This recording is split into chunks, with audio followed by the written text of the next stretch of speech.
بسم اللہ الرحمن الرحیم۔ السلام علیکم۔ روحی لوگ سے محمد آصف جاوید۔ حضرت محمد مصطفیٰ صلی اللہ علیہ وسلم کا ایک واقعہ ہے جس کا ذکر جو ہے صحیح مسلم میں بھی ہے اور صحیح بخاری میں بھی ہے کہ ایک دفعہ حضرت محمد مصطفیٰ صلی اللہ علیہ وسلم سفر پر جا رہے تھے تو رات ہو گئی ان کو، تو اس میں پھر سب سے صحابہ کو بلا کے مشورہ کیا گیا کہ اب سو جائیں یا جاگتے رہیں تاکہ صبح کی جو نماز ہے وہ قضا نہ ہو جائے۔ تو سب صحابہ سے مشورہ کرنے کے بعد یہ فیصلہ ہوا کہ سو جاتے ہیں، اور ایک بندہ جو ان سے ہے وہ اس چیز کا دھیان رکھے گا کہ جب صبح طلوع ہونے والی ہوگی تو وہ سب کو جگا دے گا تاکہ نماز پڑھ لی جائے۔ تو اس کے بعد انہوں نے حضرت صلی اللہ علیہ وسلم نے حضرت بلال کی ڈیوٹی لگا دی کہ آپ اونٹ کے اوپر سوار ہو کر آپ اس چیز کا دھیان رکھیں گے کہ جیسے ہی سورج جو سے ہے وہ طلوع ہونا لگے گا تو آپ سب کو جگا دیں گے تاکہ سب لوگ جو سے ہیں وہ نماز پڑھ سکیں۔ تو باقی سب صحابہ کرام سو گئے اور حضرت بلال جو سے تھے وہ اپنے اونٹ کے اوپر بیٹھ کے اپنی ڈیوٹی دینے لگے۔ لیکن کچھ دیر گزری تو حضرت بلال کو بھی نیند آنا شروع ہو گئی۔ انہوں نے کافی کوشش کی لیکن نیند کا غلبہ طاری ہو گیا اور وہ بھی سو گئے۔ تو اس کے بعد سورج نکل آیا تو حضرت محمد مصطفیٰ صلی اللہ علیہ وسلم کی آنکھ کھلی تو دیکھا کہ سورج تو نکل آیا اور نماز کے لیے ہم اٹھے نہیں۔ تو فوراً سب کو بلایا اور حضرت بلال کو بھی بلایا گیا۔ تو پوچھا حضرت محمد مصطفیٰ صلی اللہ علیہ وسلم نے حضرت بلال سے کہ آپ کی ڈیوٹی لگائی تھی کہ آپ نے سب کو جگانا ہے، تو کیا ہوا؟ تو حضرت بلال نے کہا کہ جی جیسے حضور صلی اللہ علیہ وسلم آپ کو اونگ آ گئی ایسے میں بھی تھکا ہوا تھا، مجھے بھی اونگ آ گئی، تو اب نماز تو رہ گئی۔ تو حضور صلی اللہ علیہ وسلم نے فوراً کہا کہ پہلے تو فوراً یہ جگہ خالی کرو کہ یہ یہاں پر شیطان کا غلبہ تھا اس لیے ہم سارے سوئے رہ گئے۔ تو وہ جگہ چھوڑ کر دوسری جگہ چلے گئے۔ وہاں پہ جا کے حضور صلی اللہ علیہ وسلم نے کہا کہ اذان دو حضرت بلال سے۔ حضرت بلال نے اذان دی دوبارہ وہاں پر، اور اس وقت سورج نکلا ہوا تھا، تو سب نے وضو کیا اور جماعت کے ساتھ وہاں پر حضور صلی اللہ علیہ وسلم نے نماز کروائی۔ تو وہ نماز سورج نکلنے کے بعد جو سی ہے وہ پڑھی گئی۔ تو اس میں یہ پتہ چلا کہ نماز جو سی ہے وہ جب بھی آپ صبح اٹھتے ہیں تو پڑھی جا سکتی ہے۔ تو اس کے بارے میں حضور صلی اللہ علیہ وسلم نے قرآن پاک کی آیت بھی پڑھی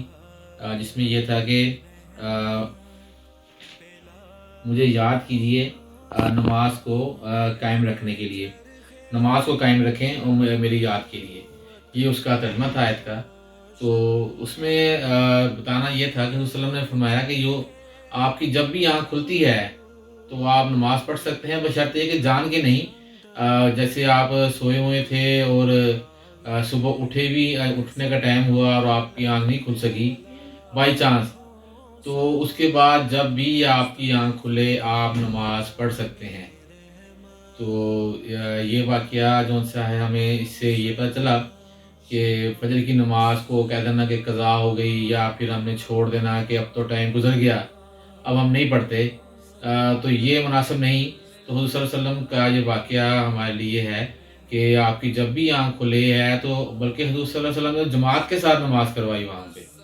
تو بلکہ جماعت ہو سکتی ہے، اس کا مطلب یہ ہے کہ ہم جماعت بھی کروا سکتے ہیں، لیکن بجائے مجبوری، اگر جس طرح وہ مجبوری ہو گئی کہ سب کو جاگ نہیں آئی، تو اگر ہمیں بھی کسی دن ہماری آنکھ صبح نہیں کھلتی فجر کے ٹائم، تو یہ سوچ لینا کہ اب تو قضا ہو گئی ہے اب قضا پڑھ لیں گے اس کو،